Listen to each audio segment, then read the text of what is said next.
Hello, this is Notes from the Back Row,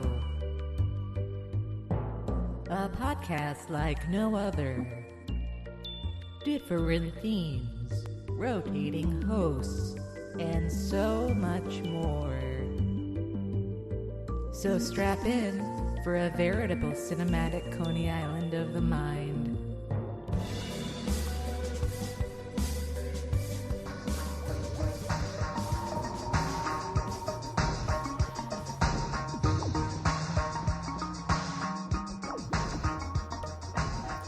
Hello and welcome to Notes from the Back Row, the official podcast of back-row.com, champions of unsung and underrated cinema.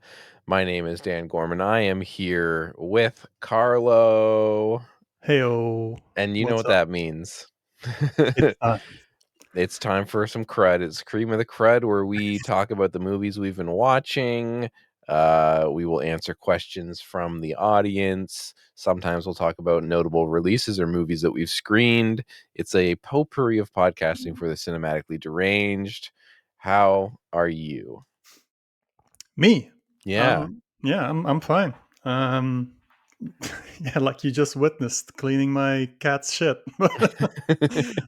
Patrons don't get that just yet. No. That's another tier if you want to Yeah, see me maybe clean someday. my cat's shit. Y'all sickos. Yeah. No, I'm good. Just I'm watching more movies again. Like Mm-hmm. finally, I've already watched like January isn't over yet, but I've already watched like one movie a day if I stop Nice. watching now. Which, Mm-hmm. it's I feel like it's been a while. Like last year Totally. was a sort of a tokusatsu sabbatical for me. Yeah. Yeah. What about you? What's up? I think I'm pacing a little under Hmm. normal. I'm still watching quite a bit. Like I've still watched like a ton of movies, but More there's than the average. more Fair. but there'll be days where a few days will go by. Like last night I had nothing to do and I was thinking like, what am I gonna put on? What movie am I gonna put on? And I didn't end up watching anything. And I was just like, Just like browsing, yeah. unable to pick. Yeah. Exactly. Yeah, that's terrible. Like the more movies you watch, the more movies you Mm-hmm. amass, and Mm-hmm. the harder it gets to pick. Like I have hard drives, and some of those hard drives are like, I don't know, like I've put like a little label on one of the hard drives, and it's just like TV shows and movies I might never watch, but I'm too afraid to get rid of them. Yeah. I Mm. I also recently was given access to a friend's Plex Oh, to like test out their connection. yeah. And then they just like continued to leave me having access. And so I Oh, was like, sweet. that made it even worse because there's even more on their Plex. But is there so much there that you can't access yourself, or it's just like easy because it's there and you don't have to like find it? Yeah, it's like both. It's like they'll have downloaded stuff that I didn't think to download, maybe. Okay. Um, and then yeah, there's stuff where it's like, oh, I didn't, I wasn't thinking about watching that, but that's a good idea. Yeah. I have access to like a couple of Plex servers, but I haven't really used them much because Yeah, I don't know. I have so much of my own shit to watch. But I've got totally. the Nvidia Shield Pro now, Oh, and nice. the nice thing about that is I can just um like before I had to have like a hard drive plugged into Yeah. my laptop and have it running to access Plex on my TV. And now the Nvidia Shield is just like hooked up to my TV with a hard drive in there, and it is on standby all the time. Yeah. And I don't even like I can have more like remote access to it, which is nice. Like the other day, we were having a coffee in town, I was like, oh, I wonder if this works. And I go to like the Plex app on my phone. I'm like, oh, look, we can watch some anime while we drink coffee off my Plex server at home, Yeah, which is just running on the Nvidia Shield. that's awesome. Yeah, that's pretty sweet, actually. Yeah. Yeah, I know some people that use it like for music for that. It's Oh, just basically their own personal MP3 Spotify, like okay. I basically. didn't know you could do that with Yeah. with that thing, but I guess because it's like an Android box, it's so Yeah. versatile. You Yeah. know what's crazy though about Plex? Well, Recently they released a like news article where they said that they are officially at a point where there are more people using Plex as a streaming platform, not for their own media, just for like their little like free streaming movies or whatever, then Okay. there are people using them as a media server, Huh. Okay. which So seemed insane. yeah, it kind of seems like we're, I don't know how long will that last. Exactly. I'm It's kind of like, are they yeah. just Are we gonna gonna like get in stop trouble? supporting? Yeah, I hope not. But Yeah. yeah. It also Man, seemed like, I wonder if they are cooking those numbers. yeah, yeah, yeah. Yeah, who knows? I don't know. Yeah. Uh, Like, do they count everyone that's using it as a media server as somebody who has it and is able to stream free movies off of it? yeah, You know? yeah, yeah. Yeah, I Yeah. guess there's people who do both. So I don't know. Like, Yeah. I hope Plex doesn't go away or just like becomes this like gets stricter about that stuff. Like Yeah. I can probably live without Plex. I have a pre Plex movie life, so I know Yeah. how to do that. It's just nice to have Totally. like your own personalized Netflix or Yeah. whatever, you know?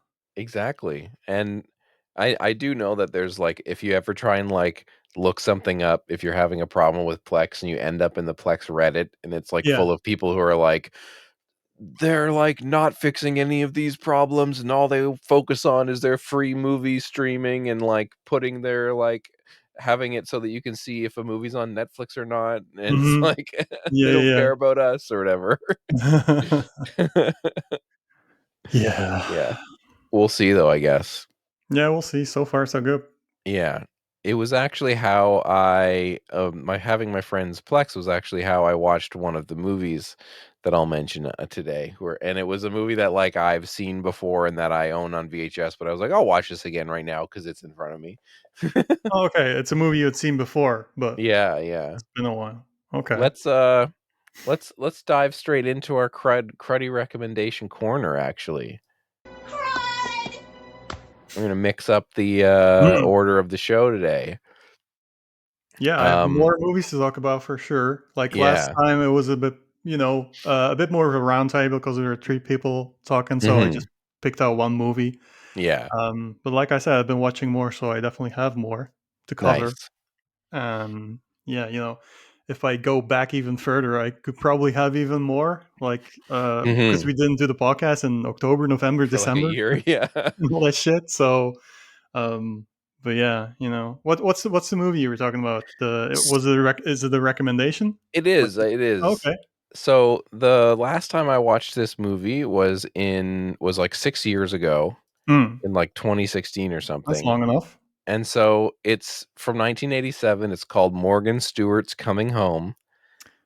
It's Okay, a John Cryer movie. yeah, I've never seen that, but I'm aware of its existence. Yeah. So yeah. So it's like, it's got, like, 575 views on Letterboxd, so it's a little under the Okay, radar, I would that's say. pretty under the radar. Yeah, for I don't know, it's not a yeah, I don't know, just because John Cryer. Did you just Yeah. say John Stewart?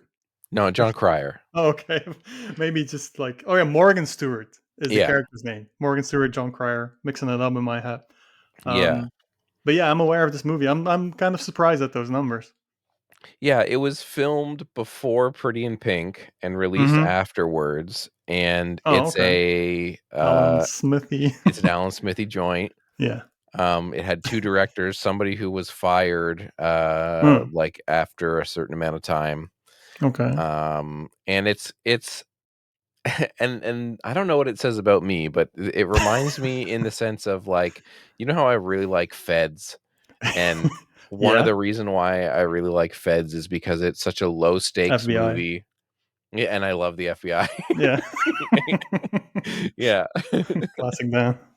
Yeah, it's like it's such a low stakes movie. It's like so like the conflict in it is so not like intense, and it's like kind of just like this chill kind of like Is hangout movie. this about Feds or Morgan Stewart About movie? Feds, but it's Both. also about Morgan Stewart because Morgan Stewart's Coming Home is about this kid who's in a boarding school and his parents are like Republican politicians who have kind of like basically not paid attention to their son for 7 years. Mm-hmm. And so he's like he never goes home for Christmas or like anything like that. He's always just Okay. like staying there. And then when the dad, who's like the politician, is going to go into office or something, they're like, "Oh, now it actually looks good for me to have a son, so we're going to bring you home."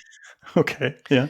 Um and then he kind of falls in love with this girl, and it's just like really kind of like low stakes, the romance. Like, so John Cryer in this movie is like a horror geek, so he's got like all Okay. these horror movie posters on his wall. He goes to the mall to meet George A. Romero, and that's where he meets this other girl who also likes horror movies, and so they're always talking about horror movies and stuff. Is And George A. Romero in the movie, or is it just? no, Oh, okay. no. Okay. Yeah, it um could be maybe. I don't know. yeah, but like Morgan Stewart gets grounded at one point, and he calls like his girlfriend to be like, "I guess this is goodbye forever." And I'm like, "'Cause you're grounded?" Like, what? um but yeah, like finally, like 2/3 of the way through the movie, Yeah. there ends up being a plot where Paul Gleason is like taking advantage of the family, and he's gonna blackmail them or something. Uh And huh. it's so like whatever of a plot, and it's the kind of movie where at the end of the movie, like the bad guys get dunked in water, and it's like, that's it. Like, it's so Okay. featherweight. Yeah. Yeah. Yeah. Yeah. um It's strange. Like even like I'm looking in Letterboxd at the movie now, and you've seen it, and then one other person is mutual has seen it, and that's it. Like no one's yeah. even watch listed it. No one else has seen it. Hmm. So yeah, I don't know. Yeah. It's very shabby. You can tell Mm-hmm. two people directed it. You can tell they're like cutting out jokes and cutting around things and stuff because they don't know what the fuck to do with this movie. Okay. But Yeah. in my mind, that has become a feature. It's not a bug. It's just a weird, episodic, kind of charming movie with a good Yeah. performance from John Cryer and a bunch of horror movie references, and that's like all I need. Yeah, that sounds nice actually. Like if you're in the Yeah, mood for something light and I don't know, like kind of sounds very pleasant in totally. a certain mood. Like I That's haven't yeah. watched like an 80s movie like that in a long time. Like before I got like really hardcore into movies because of Letterboxd, Yeah. I would go back to like comfort food movies a lot and Hmm. stuff like 3 o'clock high and Real Yeah. Genius, Adventures Yeah. in Babysitting. That was the go-to comfort food. Like I Yeah. would not watch a ton of movies, but for example, if I had like a sick day and I feel good, I would just like loop those movies kind of just Hmm. to feel, I don't know, like comforted. Yeah, comfort food. I'm the same way in the sense that like when I went to film school, and like when I first got like into watching tons and tons of movies, I was like all in on the 80s. Yeah, yeah, yeah. And so recently I was like really craving that exact kind of movie. And Yeah, it's so I feel like it's hard for people like us now where we're like we've seen so much we've seen already. so many of them, and it's like there's always more obviously, but you start to be like, I really got to figure out what it is I'm going to watch. And that was why I Yeah, watched this, cuz I was like, I remember liking this, I'll see. yeah. Is it a movie you grew up with, or like No. when was? Oh no, okay. So like 6 years ago, that was the first time you watched Yeah. it. Then, oh, okay, Yeah. yeah, okay. Yeah, Totally. I mean, same for me. Like those '80s comfort movies. Like I remember, I came pretty late to, for example, 3 o'clock high. Yeah. But then Adventures in Babysitting is one I definitely grew up with. But Mhm. like growing up, there's less of a I don't know, completionist thing, if Yeah. if that is even possible with movies. But there's less of that aspect to movies. Like you just watch whatever comes your way or what you happen to see in the Yeah. video store. So Yeah. you And miss a there's lot. something about like the mainstream 80s comfort food movie, Yeah.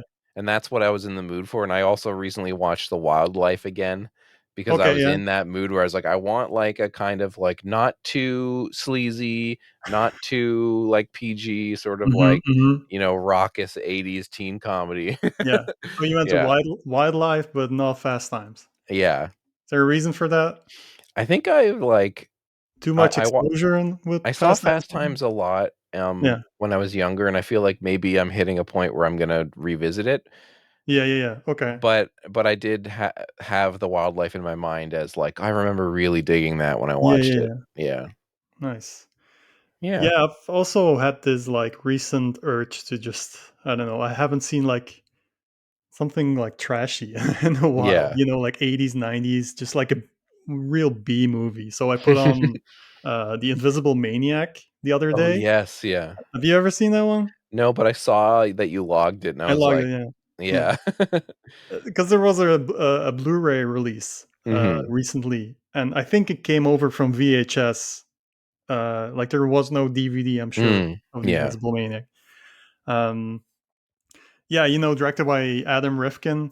I don't know if I can call this a cruddy recommendation because I wasn't that impressed by it really. It feels very much like I also said in my review, Adam Rifkin in sort of Jim Wynorski, Fred Olen Ray mode, Mm. but a bit more self-aware, a bit more like I realize what I'm doing. Whereas Jim Yeah. Wynorski and Fred Olen Ray were more like they didn't care about what they were doing. They were just doing what they thought was fun or like profitable. Yeah. Yeah, but Adam Rifkin probably has like he's probably a bit smarter in a way, Mhm. which I feel doesn't really work for that kind of movie. Like it just needs to be like stupid shit. Yeah. And the Invisible Maniac kind of, yeah, I don't know. Um, I do respect, like I also said this in my review, that Adam Rifkin, like if you look at his filmography, it doesn't really feel like there's the same movie twice in there. Mhm. Such like wildly uh, different I kind of movie. know. You've got like The Chase with Yeah. Charlie Sheen, an action movie, which I actually quite like. Yeah, it's pretty good. What's it called? The Dark Backward. Backward. Yeah, The Dark Backward, I've never which is seen that. that's a really really unique movie with Yeah. Bill Paxton and Judd Nelson. Judd Nelson plays this like stand-up comedian, hunchback stand-up comedian, and everything is like taking place in this. Uh, I don't know. It almost feels like a video game Twilight Zoney, Yeah. colorful, creepy, gross alternate universe. It's really strange. Yeah. And then he's got like Psycho Cop Returns. I guess Invisible Maniac is like probably the most similar to Psycho Cop Returns. Okay. Where Because it's like a genre riff of some kind, like yeah, like it's a riff, but it's also it kind of wants to be both, like a mm, riff, but also wants to be that kind of movie. So it's kind of like pick a side, you yeah. know. You kind of get that sensation. Like Psycho Cop Returns, I also rewatched that a couple of years ago, and I was also like, yeah, I'm not like fully convinced by this, but yeah, I don't know. It's I remember it being more fun than the first one. The first one was like a pretty forgettable slasher, Yeah. from what I recall. But yeah, yeah, not really a recommendation, but that's just what I watched because I had that same craving. Yeah. Haven't watched like a real trashy B movie in a while, and like how many are left to Yeah. discover at this point? We've been going hard at that kind of shit. Exactly. Um, but yeah. So Morgan Stewart's Coming Home, 1987, cruddy recommendation. Mm. What else from you? Okay, so like a legit cruddy recommendation. Hold on, I have to check my diary because I just had it open here.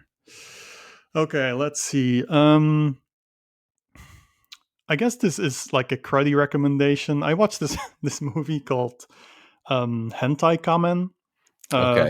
The second one. There's like Yeah. two movies based on, I believe it's like a 1980s manga about this superhero guy who puts like it is a very Japanese concept. Like if I have to explain this, you're going to be like, yeah, that's definitely like can only come out of Japan. Like it's a guy who puts like a girl's panties over his head and he becomes a superhero. He has like superhero powers. But there's also like an S&M bondage aspect to it. Like he can shoot ropes and stuff, kind of like Spider-Man can shoot webs. Yeah. And he binds his opponents with the ropes. And most of his attacks he does with his crotch, which has like superpowers.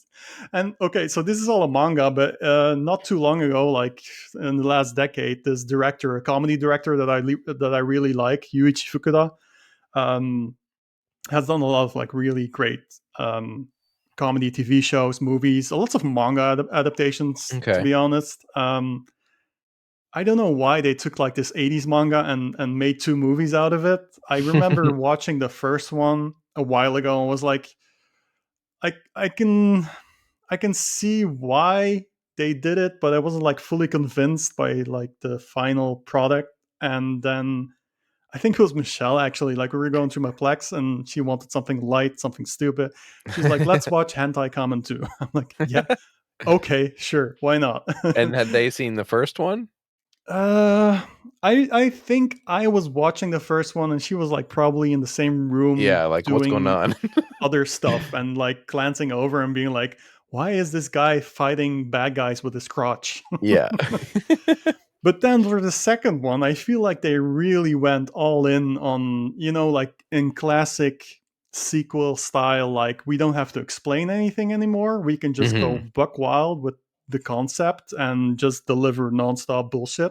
Mhm. And what they basically did for the second one is they made almost a spoof of Spider-Man 2, like Sam Raimi's Okay. Spider-Man 2. Yeah. But they made that like, all the stuff that I just explained, with the crotch Mhm. fighting and the ropes, the bondage ropes shooting and flying. There's even a point in this movie where they go to New York and he's like flying through the, downtown New York shooting ropes to like traverse through the buildings and stuff. I'm like, this is insane. Why why is no one talking about the fact that this fucked up comedy that's a spoof of Spider-Man 2 exists? Yeah. Um, yeah, it was pretty funny to be honest. And it's definitely like really, really lowbrow bullshit. Yeah. So yeah, I don't know what like the target audience for this shit is, but I think I'm also like more. I've seen a couple of movies by this director now, a couple of TV shows as well with Michelle, and she also enjoys most of those. And you start to like recognize actors Mm. that this director is always using, and a lot of really funny people. And I've definitely gotten on the same wavelength as that. Like it's almost like a comedy troupe making those movies and TV Yeah. shows. So now we're like really attuned to that. And so when we see like one of our favorite like comedy actors in that troupe show up, we always get a kick out of it. And um, but yeah, Hentai Kamen 2 is pretty crazy and fun. Nice. And it's some bullshit Do you for recommend sure. that people watch the first one first? Sure. Like after the first one, they might be like, I mean, even when I watched the first one, I was like, yeah, I think I'm good for now. Like it wasn't that great, I remember, but now having watched the second one and it was kind of a blast, I'm like, Mhm. maybe if I rewatch the first one now, I will like it better. Because I remember when I watched the first one, I hadn't seen that much of that director, of that like whole comedy Mm. troupe ensemble, but yeah, sure. Watch the first. I don't think you really need a ton of context. You can just go into the second one, but I think a part of it is just getting on that wavelength, like Yeah. being attuned to that kind of comedy. Like you might not expect that kind of comedy. Mhm. But yeah, I love Spider-Man 2. It's like it's probably like one of the best superhero movies, and there's not a lot that I really go to bat for, but Spider-Man 2 is just like Sam Raimi at the top of his game. Yeah. Um and the fact that this version of it exists that is made by my favorite like Japanese comedy ensemble is just, I don't know. It's very much for me. So yeah, Nice. watch a trailer, see if you're open to it based on that. Yeah, why not? Yeah, totally. Uh, well, speaking of silly Yes. and out there, so this month I was given 4 movies on our Oh Crud yeah. challenge in the Discord. So if you're listening and you want to join in, you can go to crudbuddies.club, join our Discord server. We do a thing where every month People can pick 4 movies for you to try and get to that month from your watch list. And I should do that again, because yeah, I've got like the patrons can see it here, but where? Hold on, here. This is where yeah. I have like I bought the 2 Shaw Brothers Oh Shaw yeah. scope sets, and Hmm. there's still some stuff there that I haven't seen yet. And Yeah, like I was thinking like, oh yeah, for working at my physical media backlog, the Crud yeah, totally. challenges, that's perfect, Make a because it's list not of a huge those. list for me, Yeah. but yeah. So one of the ones that was given to me was 1992's The Cat. Oh, nice. Oh, speaking Yeah, of Hong Kong movies. exactly. And so that's from the director, obviously, of Story of Rikio, yeah. Ricky, The Seventh Curse, The Peacock King. I think they were the co-director of Saga of the Phoenix. Yeah, I Um, think they directed the first one, and that's the second one is probably like a Yunbiao co-directed movie, I yeah, I feel. think they did it with somebody Something like else. that, yeah. Yeah. Ghost Um, Snatchers did it as well, which I is still need to really, see Ghost yeah, Snatchers. that's so much fun. But yeah, so Lam Nai Choi, Yep. I have been meaning to see The Cat. I've heard about it so many times over the years. I know that Hmm. I think Kevin on Viva Physical Media has brought it Yeah. up before. I think it's come up on that show a number of times. Yeah. He watches a lot of Hong Kong movies too, I feel.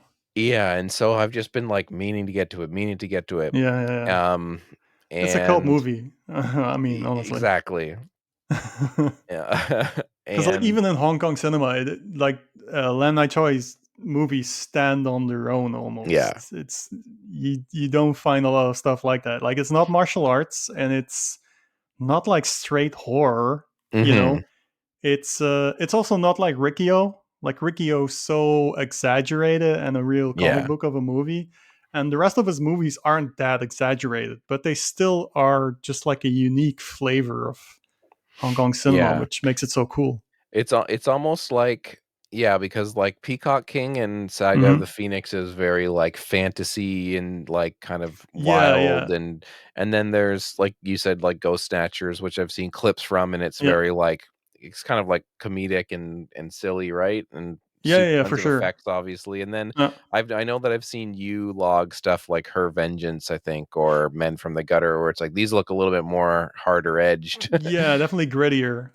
Her Vengeance is a really good, like, it's not my favorite subgenre, like the rape revenge stuff, but the Her Yeah. Vengeance is a really good one. Yeah, so The Cat, if you've never heard of it, put simply, is a movie about a cat from outer space, and like this old man and young girl that like are, it's kind of like keepers or something, and then Hmm. there's this alien that is possessing people, pod people style or the thing style, Yeah. and they are gonna fight it, and this guy kind of gets wrapped up in the middle of it. um and like other movies from this director, it has just wild special effects scenes and just Hmm. ridiculous comedy, and it's just really really super entertaining. It's a like, for the first like 45 minutes it has a little bit of a kind of stop start feeling, and you're Yeah. like, I know this is supposed to be crazy, it's going to pop off, and then when it does, it's Yeah.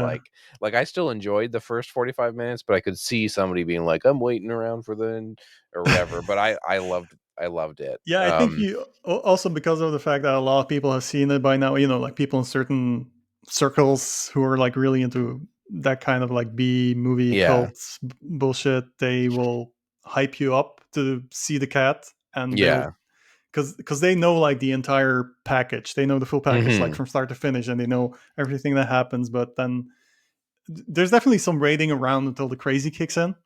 But it's um still like, I found that the first chunk of the movie is still interesting, and it had almost a kind of like, I don't know, not Steven Spielberg, but a kind of like blockbuster sort of like there's intrigue of like, what were they doing in this yeah. apartment with this cat, and like Yeah. you're kind of, there's like a little bit of like mystery, and it feels kind of like that big big budget like intrigue of a weird horror movie, and then it kicks into like over the top cult movie, and like, Yeah. and then it's like really fun.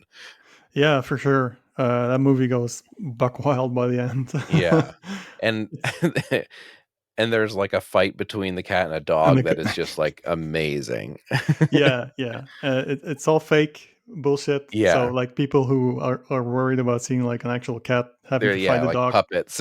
it's very obviously fake, but that And makes it better. yeah. Obviously, like I don't want convincing effects, like lifelike effects, I Yeah. will say. Yeah, they Um, basically are like wire fighting. yeah.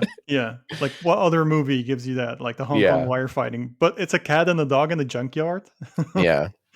Yeah, I saw that movie last year at the Off-Screen Festival. It was part of their like Hong Kong Category 3 and Oh, other module, so I saw it on the big screen. It wasn't like the most HD version, okay. but it was still pretty good. Like on Yeah. the big screen, it looked good. Just Mm. not, like I don't know, 4K remastered or whatever. That Yeah. was Blu-ray when? yeah, it really needs to happen. Like 88 Films has now put out Seven Curse, Story of Ricky, Erotic Ghost Story. I think that's it up till this point. I know like Saga of the Phoenix, Hong Kong Legends put that out at one point, and now that DVD is like hopelessly Hmm. just like overpriced if you even come across it. Um, Oh, let's so get a box set going of this of what's left. Like, let's get yeah, a Peacock King, Saga of the Phoenix, Ghost yeah. Snatchers, the Uh, cat I mean, box set.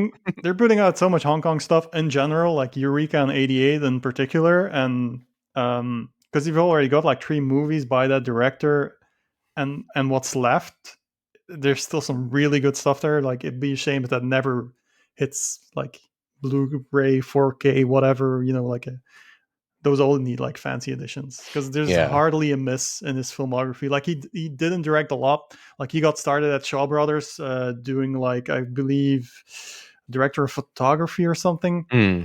I don't quite remember, but then he got his shot like directing his own stuff and called it quits pretty early on. Um, Yeah.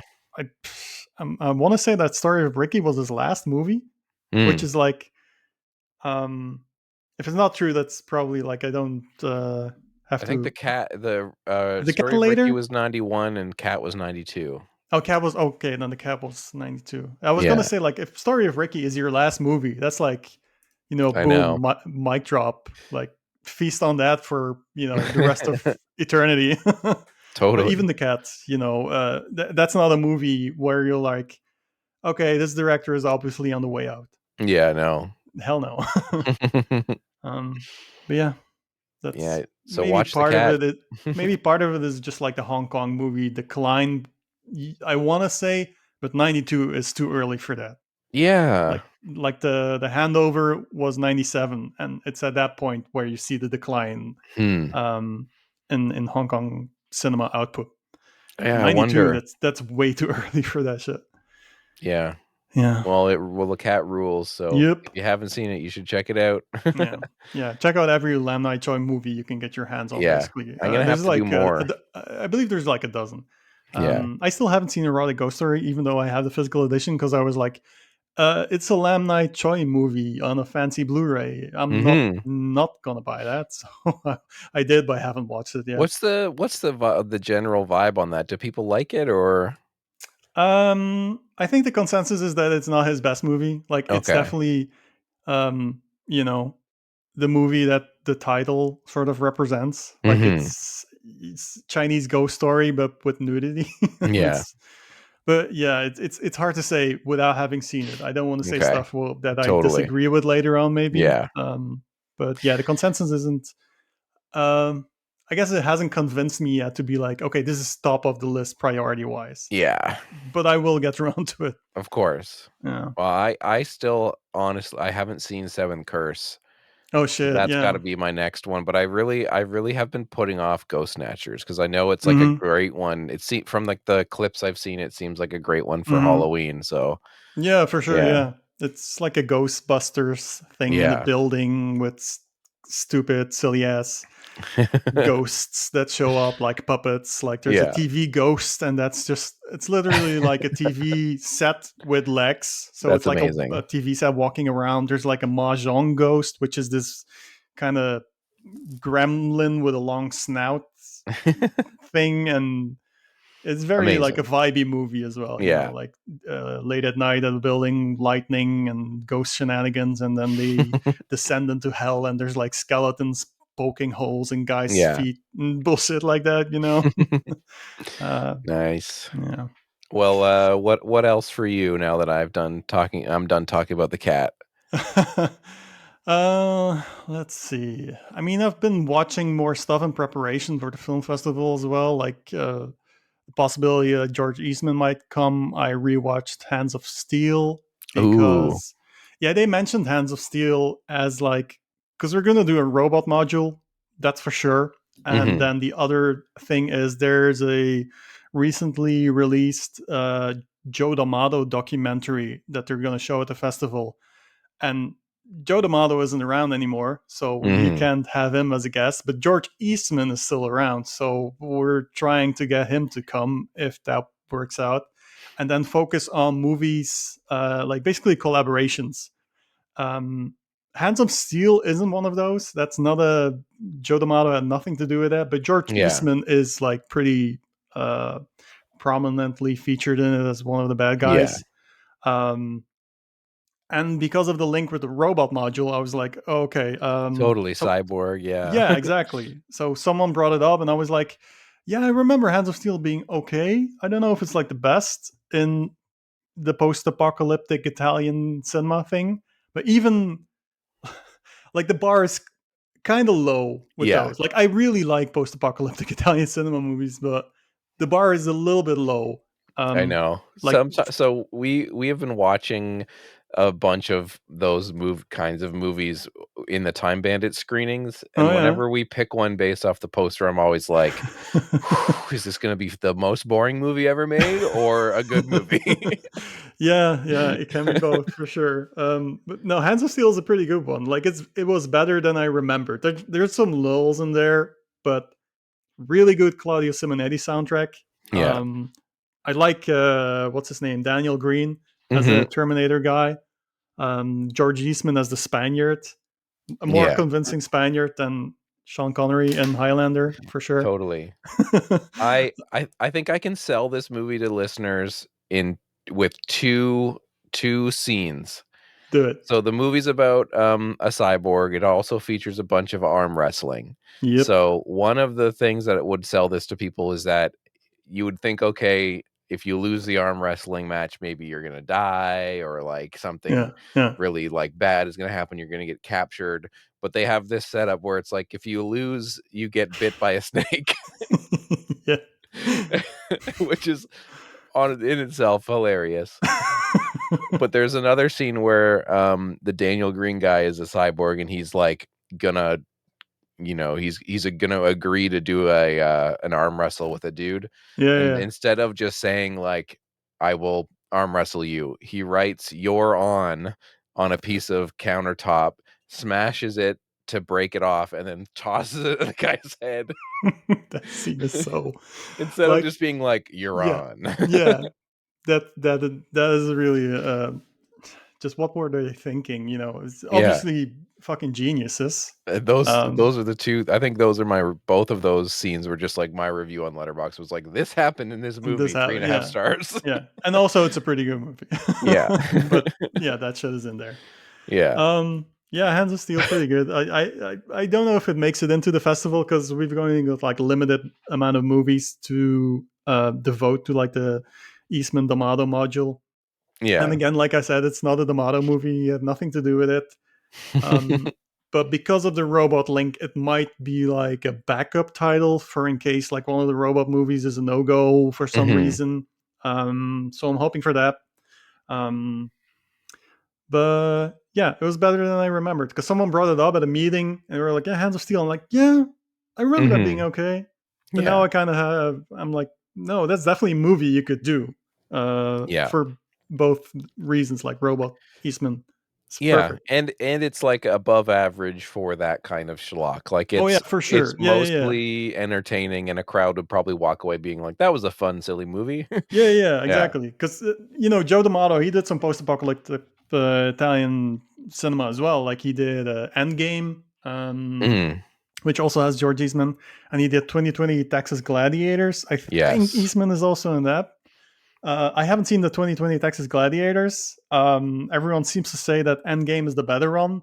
I watched Endgame, and for me, it was like fine. Mm, Like I had probably just watched the new Barbarians, yeah, which is that's my number one. That that's a is the fun movie. best Italian post-apocalyptic cinema movie, and has a super memorable George Eastman role in it. Um, but that is not going to happen this year at the Off-Screen Festival. We were talking about it, and like I already told you, like the director was like, "Well, I'm in contact with Fred Williamson, so we might Hmm. be able to do it if he can come over." I'm like, fuck yes." Yeah, So then I was like, I've been meaning to watch more Fred Williamson movies. yeah, And then I told you, and we're like, are we both gonna watch Fred yeah. Williamson I movies? got some blind spots. I'll watch a Yeah, couple of those. yeah. I grabbed a lot, like Fred Williamson wise. It might be painful in parts, but I don't care. Like Fred Williamson just has a lot of like I don't know, just swagger to him, which makes him like, especially within blaxploitation, maybe like my favorite actor. Yeah. So and even outside of like stuff like Vigilante is Hmm. such a fucking great movie with him. Oh man, Vigilante. I almost put that on the other day because I've been meaning to rewatch it, but I love that movie. Yeah, I haven't seen it in a very long time myself, but I Good. was kind of blown away when I watched it. Yeah. Even in terms of like William Lustig, he has uh, again not that many movies, but Vigilante is probably the best one. Oh, it's so good. Yeah, I mean the cast as well, like just like Robert Forster and Fred Yeah. Williamson. Those are like two of my favorite people in movies. So Yeah, I um, still like vividly remember there's a part in the opening chunk of that movie when a bunch of people are getting like murdered because it's about yeah. vigilantes and they're trying to stop these murders and they like just annihilate a kid with a shotgun and it was like I Hmm. was like, "Oh my god." Okay. This movie's crazy. Nice, nice. Yeah, good Yeah, movie. yeah, for sure. Yeah, I think that's a movie for me as well that I came pretty late to, but like early Letterbox, and I've been on Letterbox now for 10 years, which is kind Yeah. of crazy. Where it was like a pretty early discovery for me, and I think it's been like probably not 10 years, but close to 10 years since I've seen it. Yeah. So, Yeah. I think that movie I might have saw it on like a Blue Underground DVD maybe or mhm. something. Yeah, yeah, yeah. Um Yeah, I have the Blue Underground Blu-ray.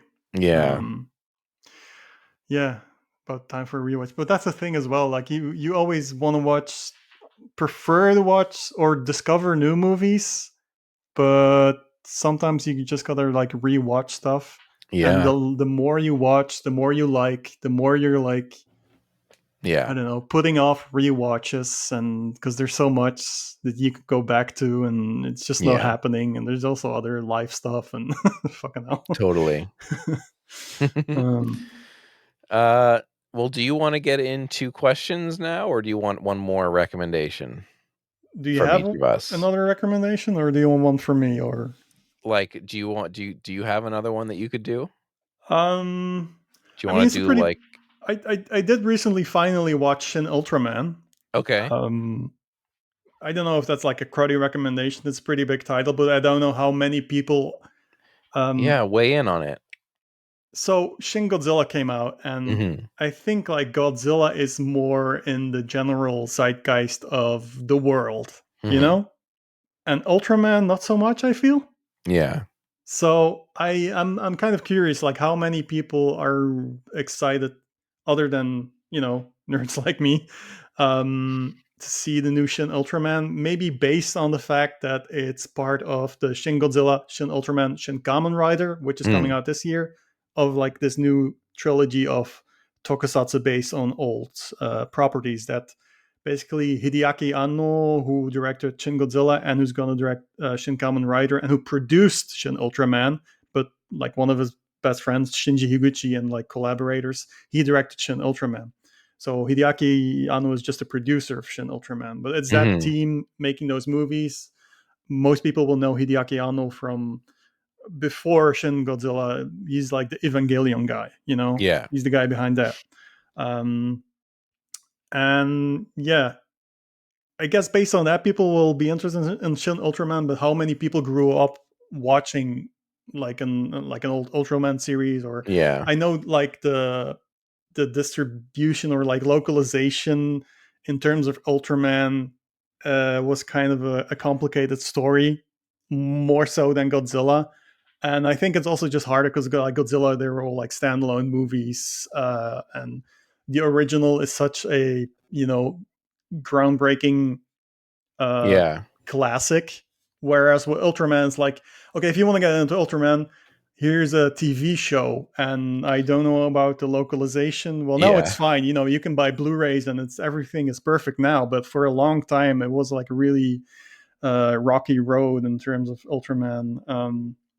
I don't think I was very aware of Ultraman until I don't know, like maybe a decade ago ish or something. Like it just didn't get over here. Meanwhile, Godzilla is, even if you are not aware of how many movies there are, you know Godzilla as a cultural icon. Like people know E.T. or or Totoro. That level of course, those characters are but Godzilla most of all. But Ultraman, it's not. It's yeah, it's just a little bit different. Yeah. But all that said, I really liked Shin Ultraman. Nice. So yeah, I don't know. It was just like I had a lot of expectations going into it because I've really gotten into Ultraman stuff over the past year and everything. I've seen enough of the like golden age, like the 60s, 70s show to have the context to Yeah. see the stuff.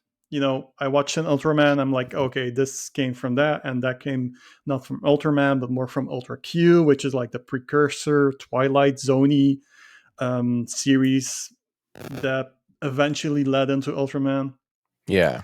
Uh, but yeah, it's kind of a unique movie. It almost feels like a mini series because I think the movie is like 2 hours ish, and I feel like there's like it almost feels like 4 episodes Yeah. strung together somehow. um, I didn't mind that because for me it makes sense for Ultraman to have more of an episodic nature, but people who are expecting more of a movie, with Mm. 3 acts, that makes sense in the way that most movies, work. Um, it might feel a little bit weird to them. I've definitely seen like reviews like that. People were like, "Yeah, I don't know about the structure of this movie." Yeah. Um, but for me, it was fine. I didn't have problems with that. It was weird in a way that Ultraman is supposed to be weird, and it was very kinetic, like the action, and they use CG, like the monsters and Ultraman himself. It's all computer graphics, but computer graphics made to look like it's someone in a rubber suit, which Oh, that's is cool. yeah, it's cool, but it's kind of strange.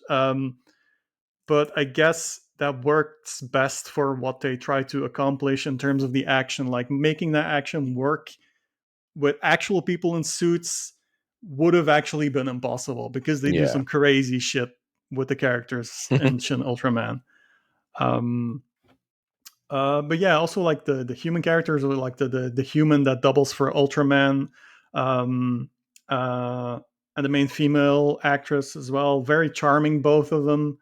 Um, has yeah, like I said, it has this weird sense of humor to it that really really worked for me. And the aliens are really cool, and yeah, I don't know. I definitely Nice. recommend checking out Ultraman. Um, I would love to hear from more people who watch it, who go in like blind, like who are not very familiar with the world and the tropes and the Yeah. monsters of Ultraman. Um, so that's a perspective I don't have anymore. So um, if it's like enjoyable enough without that stuff, but it's getting like really pretty good reviews, and a lot of people are going out to see, well, in Japan it's a huge hit. um, but I'm curious like how it is going to play outside of Japan. Like I said, most of the Ultraman series are all on Blu-ray or DVD or whatever, Yeah. and from Milk Creek. So it's not hard anymore to get your Yeah. hands on good Ultraman. And even the official Ultraman YouTube channel has so much good As stuff. yeah. Nice. But you still have to go looking for it, you know? Like it's not gonna fall in your lap. You're not gonna like if people don't really do that anymore. You just like channel surfing. Oh, Ultraman is on. That's not Yeah. gonna happen. You still have to go look for it yourself. It's not on Netflix, but it is on like Shout Factory streaming or something and stuff on the YouTube and everything. So if like you're probably online gonna come across some Ultraman stuff, and that might pique your interest, and that might lead you to rabbit holes, kind of like what happened with me. Yeah. Like I was following Joey, who we're gonna have on the podcast soon, Yeah. on Twitter and a letterbox, and he's like posting on Twitter about Ultraman, and I started DM thread. I'm like, yeah, I'm interested in this, but I know next to nothing about Ultraman, even Yeah. though like I'm like very into like Japanese pop culture and well, to a degree, but it felt like significant, and in terms of like Japanese pop culture history, that I was just like, I feel like I need to know more about this. And then he sort of helped me along the way. He was like, yeah, Ultra 7, and then that led me to other stuff and all that. So but Nice. I'm just the kind of person who does that. Like I go into rabbit holes of stuff that maybe not a lot of people know about. But yeah, Shin All right. Ultraman, I say check it out. Nice. Okay, so Morgan That's enough Stewart's about coming that. home. What was that hentai superhero movie named? Hentai Kamen 2. Hentai Kamen 2, The Cat, Hands of Steel, Shin Ultraman, some good stuff. some cruddy stamp of quality. Yep. Let's get to calls from the public.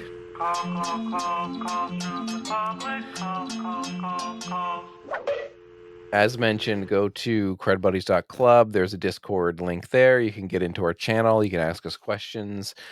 Speaking of Godzilla, SK Jam says Godzilla started as a horrific menace and eventually became a friendly menace with many slipbacks. Are there any American horror franchises where the monster becomes a sort of good guy? And we got one response from somebody in there already. Jay Merlick, aka Scope Dog, says Jason and Freddy v. Jason. Yeah, I guess you sort of more root for Jason than Freddy in that one. I don't know if he becomes like, Godzilla becomes like very like almost good. more like Gamera, like a friend to children and a savior of Earth and whatever. Not to that degree. That doesn't happen with Jason, but you sort of more are supposed to root for him trying as to stop Freddy's evil plan or whatever, I guess. Yeah. Which is kind of funny because like if you look at the Nightmare on Elm Street movies, Freddy doesn't become friendly, but he becomes more cartoonified. For sure. Way more than Jason does in those movies. So that's an aspect to it, but he's still evil. I was thinking, I think in one of the Predator movies, the Predator becomes like in one of the Predators versus Aliens, it kind of becomes the like gooder guy. Yeah. In the first Alien versus Predator, I believe, the Paul W.S. Anderson directed one, the Predator teams up with the main character. Yeah. And then it's not a franchise, but the movie Star Crystal has a thing where at the end of the movie, the bad guy isn't bad anymore in a really good way. I don't remember that. Yeah. They end up playing space chess with the alien blob. I do remember that. But the alien, you're not talking about the alien who's like, is first bad and then becomes good. Yeah, kind of. Oh, okay. Yeah. And it's not a franchise, but the monster becomes kind of a good guy at the end of the movie. Yeah.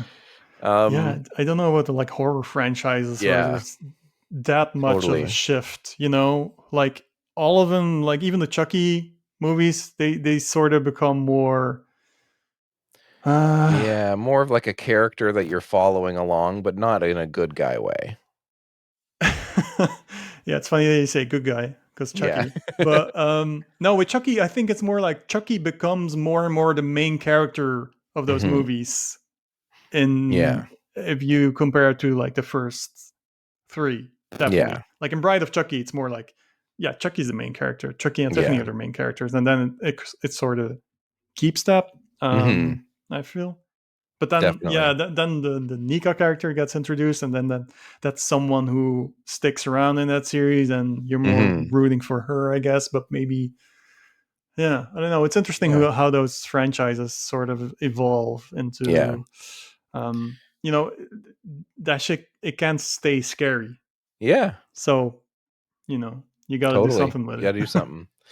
Speaking of horror franchise, Vieras Tallo says, with 2022 being a year of horror franchises going streaming with Hellraiser, Texas Chainsaw Massacre, and Prey, which all hit streaming services, do you feel like this lower stakes environment will be a better fit for franchises that always have big expectations when they get theatrical runs? Hmm. And my first thought is, I think that the expectations I don't think the expectations of those movies are gonna change so much because of where they're landing, whether in theatrical or streaming. I think they get the expectations because of the fact that they're those franchises, Yeah. and I honestly think the expectations are low. Yeah. When you No, it's see there's true. a new Hellraiser movie and You're you're like, like, a well, lot of Hellraiser movies suck. yeah. So the only way is up, almost. Yeah, you know? And from what I heard, this is like one of the first ones where it's actually up. Yeah, see, people seem to think it was pretty decent. Yeah. I mean, it's Same still divisive, I guess, but Yeah. yeah, you Like know. Prey, I think was similar where it was like there was a bunch of not great Predator movies, and then this was Yeah. like, oh, cool. Like they made a change, they Yeah, took a yeah, swing yeah. and it worked. Maybe the stakes thing is more like uh for the people funding those movies, Mhm. in terms of like, even if it's not a huge hit Hit, or whatever, yeah. it's just, I don't know, it's just dumped on streaming. Mhm. It'll, I don't know. Um, I guess the financial thing of it just looks different in that environment. Yeah. I would be interested to know about more of that kind of like, Hmm. you know, because I mean, really, how are you gonna understand if a movie performed on a streaming service? Basically, you're looking at like, did people watch the movie? How much Yeah. percentage of the movie did they watch? Did they Yeah. stop Yeah. watching? Or I guess the only other thing you could look at is like, did we get some more subscriptions, based on this landing on that service? Maybe I guess you could probably do some kind of a thing. But yeah, it's interesting to like make a movie and then throw it on a streaming service and you're like, I mean, I hope it like Maybe it's just like, generates us income somehow. yeah, like I really wonder about like the direct correlation between like a certain movie being released and how does that, you know, Yeah. um, financially Mhm. reflect. It's Yeah. really, yeah, I don't I mean, know. I guess if Obviously, you they're not transparent about that. yeah. Like, I mean, I guess if Netflix is like, "Hey," or whatever platform is like, "Hey, like, nobody watched this," or people watched, like, the first half hour and stopped watching, and then they'd be Hmm. like, "It was a failure," I guess. Yeah, Yeah. yeah. Um, yeah. I That's think the it. thing, though. If you throw a movie in the theatrical run, like, Mhm. people don't walk I mean, I guess people do walk out, but you already got their money. Yeah, exactly. Ticket got sold, so that's Yeah. yeah, that's it's very different. But yeah, I don't know, like the whole like streaming environment, it in a sense it does feel better in terms of maybe more mid or low budget stuff gets Yeah. made still. And Hopefully. meanwhile, theatrically, like how long has Hellraiser been, for example, direct to TV or Yeah, for video a or whatever, while. for a very long time? But now this new one, it didn't come out in theaters, did it? It was I don't just think like, so, no. It just okay, went straight to Hulu or something. okay, it went straight to streaming, but that does feel at least a bit more substantial than, I don't know, like the whole direct to TV thing. Like I don't Mhm. mind it. It's fine. It's whatever. I watched a lot of TV movies, made for TV Yeah. stuff. I don't care. Directed to video bullshit. Yeah. Um, but there was more of a stink to that kind of thing Yeah. before. Meanwhile, if stuff isn't dropped on Netflix and Hulu, that it's normal now. It Yeah. doesn't matter. People don't pull up their nose for that kind of thing. Yeah. So, I mean, I this is a little outside of the question, but I would hope that the fact that these franchises were hitting streaming, mm, um, I would hope that it would mean that they would take a little bit some more chances, like, make some more of them, like, make yeah, another, like, Hellraiser spinoff or something, or, like, make a Texas Chainsaw Massacre that is, like, something different, or just I don't know, like, I it's interesting that we're not seeing these things getting made at the rate that they were when it was direct to video, where it was like Oh yeah, every like 2 years we're gonna get a Hellraiser fucking movie, and it's yeah, gonna or here's like 2 Darkman movies that no one yeah. asked for. Like I kind of almost want to see what that would be like in streaming. Like, oh, another Predator movie next year, I guess. Okay, what's this one gonna be? Yeah. Yeah, they did that stuff with like non like those Fear Street movies. Yes. Those got like released like really shortly after each other, Yeah. and that's not a franchise, but maybe that's a new franchise. Totally. They got me like hook, line, and sinker. I watched Yeah, the first one and I was like, this was okay. I don't love it, but I'm gonna watch these other two and see what they're about. yeah. Yeah. Aren't they all like kind of short as well? They're movie length. I don't know if they're 2 Oh, hours, but okay. I think they're an hour and a half at least. Yeah. Man, an hour and a half these days is Yeah. fucking short for a movie. Yeah. That's a blessing. If I see like a movie is like an hour and 40 minutes, I'm like, oh man, that's gonna be a breeze. And Yeah. you know, yeah. Okay, so stepping out of the horror questions, Joey, any good Valentine's crud? We all love Mm. cruddy action and monsters and stuff, but where does romance fall in the realm of the crud? Yeah. And I pulled up a bunch of cruddy or not so cruddy Yeah, recommendations. see, that's the thing. Like cruddy romance movies, that's almost like it's a contradiction a little bit, isn't it? Yeah, I Or think what do you got? I basically went to like maybe slightly lesser discussed or Obscure. Yeah. obscure. Okay. Like one of Okay. the first ones that came to my mind was the movie Nobody's Fool from 1986, which is Oh a yeah. Eric Roberts, hmm Rosanna Arquette I still need kind to see of that. romantic comedy. I like that one a lot. Yeah. Um, Cool. and then stuff like Crossing Delancey from Yeah, I have that 1988. one as well. That's such a good like kind of For sure. a little bit under the radar kind of movie. Yeah, it's a very down to earth romantic feel good Yeah. comedy. Like it's not like melodramatic or anything. Like hmm yeah, that's a really good show. I this is the one that I think that you weren't a big fan of, but the director of Halloween 2, Mark Rosenthal, that's the director. No, Rick it's not the Rick director. Rick Oh. Rosenthal? Oh, I was thinking, I guess, are they brothers? I saw Rosenthal and I was like, "Oh, that's the director of," but it's not. You're right. But the In Crowd 1988, which is Is that a romance movie? it's like an 80s dance It's a dance movie, yeah. kind of, yeah, but there's like romance, like teen Hmm. romance in it and Hmm. stuff. It's like, and Okay. it's charming. Um, I but don't yeah, you're right. really in my mind that is not like a romantic movie. It's just like a music movie, a dance movie. But But what if uh, I don't know. Well, I if mean, you it can watch be like both, but just in my mind it's that way. is like Footloose a movie where he like finds a girlfriend or something? I don't know. Would that Yeah, be a but there's a lot romance of movie? movies I like that. I feel like the main thing has to be the romance, but the thing also with Footloose that I think about Yeah. is the dancing and Okay. I mean, it's music slash romance on. That's where I was on the genre tags. okay, yeah, sure, yeah. I mean, that's your truth. Your truth. Yeah. Mine's a bit different, but okay. Um, yeah, I have a bunch of like more. I guess like obvious stuff is like stuff like The Apartment. Let's see what else. Like Starman is a very romantic movie, I feel. Yeah. What else I got? Oh yeah, there's this Japanese movie called Two in the Shadow, directed by Mikio Naruse.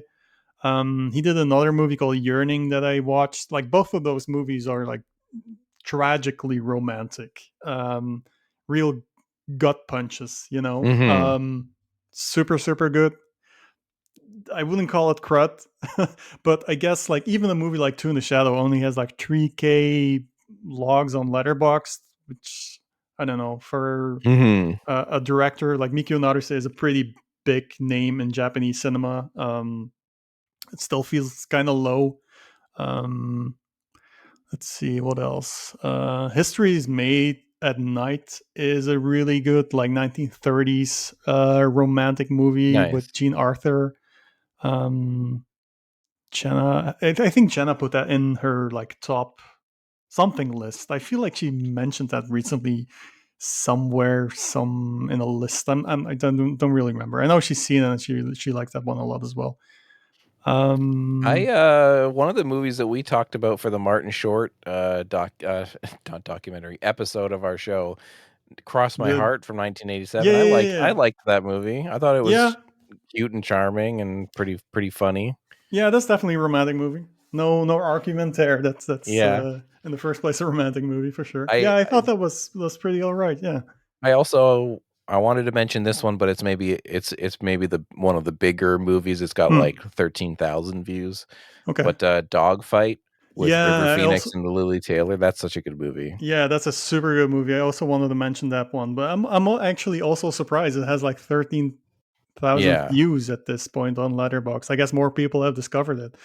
Mhm. Yeah, that's just a really good movie. If a movie's a coming of age movie, do you think it would count? Would Angus count?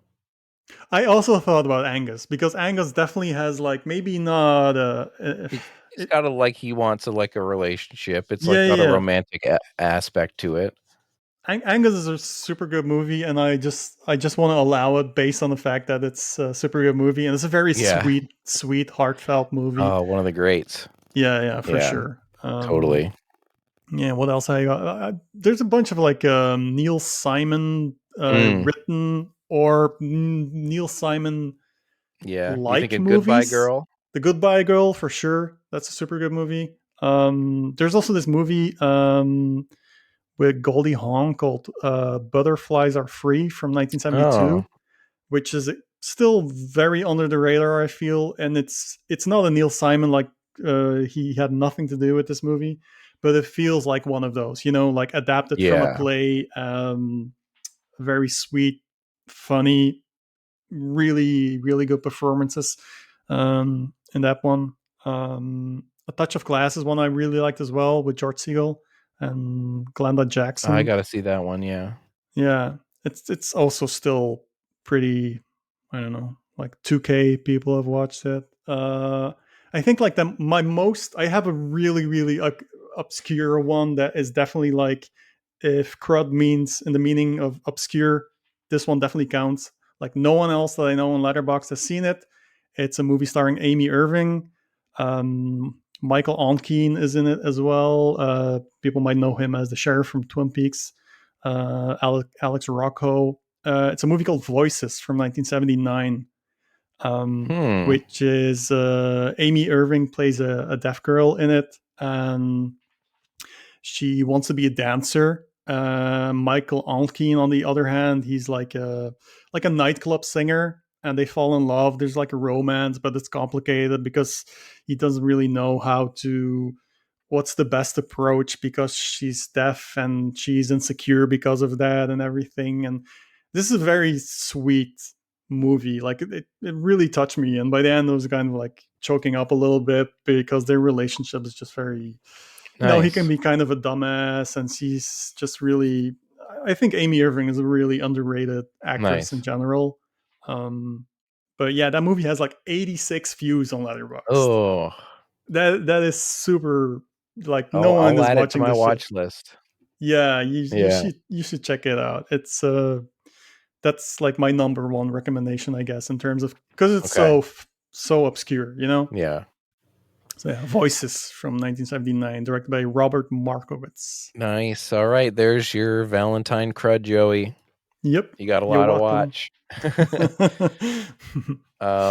Otherwise, that's it for the episode. You can find us at back-row.com. There was an article that just went up by me that has a bunch of movies I watched in 2022 for the first time and enjoyed. So you can go check that out. You can follow us on Letterboxd and Twitter. It's in the description of the episode. It's YCKMD_ for me on both. And Carlo, where can people find you? Psycho Pike on Letterboxd. Yes. Or I guess you can search Carlo V. Yeah. I will probably come up as well. That's the main thing. All right. Otherwise, we will see you next time. See you later, alligator. Bye. Bye.